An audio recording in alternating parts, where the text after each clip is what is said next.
Confucius அவருடைய சீடர்களை எல்லாம் கூட்டு ஒரு மலைப்பகுதிக்கு போனார். போகிற இடத்துல அவருக்கு ரொம்ப தாகமா இருந்தது. ஜூலு அப்படிங்கிற ஒரு சீடனை கூப்பிட்டு கொஞ்சம் தண்ணி எடுத்துட்டு வாப்பா அப்படின்னார். அவன் எங்கேயோ காட்டு பகுதியில் தண்ணி தேட போன இடத்துல ஒரு புலி அவன்கிட்ட சண்டைக்கு வந்தது. உடனே அவன் ஓடி போய் அந்த புலியோடைய வாழை பிடிச்சி கரக்கரன்னு சுத்தி அதை கொன்னு அந்த வெற்றியை காமிக்கணுங்கிறதுக்காக புலியோடைய வாழை வேற கட் பண்ணி எடுத்துட்டு வந்து அவர்கிட்ட காமிச்சான், நான் ஒரு புலியை கொன்னுட்டேன் அப்படின்னு. அவர் அதை பார்த்துட்டு சொன்னாரு, ஒரு சிறந்த வீரன் புலியை தலையை குறிவைத்து கொள்வான், ஒரு சராசரி வீரன் காதை பிடித்து கொள்வான், ஒரு மட்டமான வீரன் தான் அதை வாளை பிடித்து கொள்வான் அப்படின்னார். கடுப்பாயிட்டான். ஒரு பாறை எடுத்துட்டு அவர் தலைமையில போட்டு கொல்ல போனான்.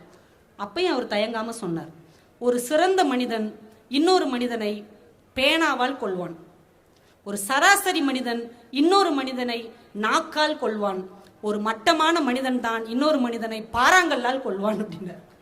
அவன் கல்லை தூக்கி போட்டுட்டு போயிட்டான்.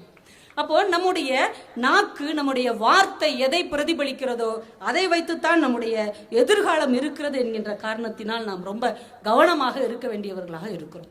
உலகத்திலே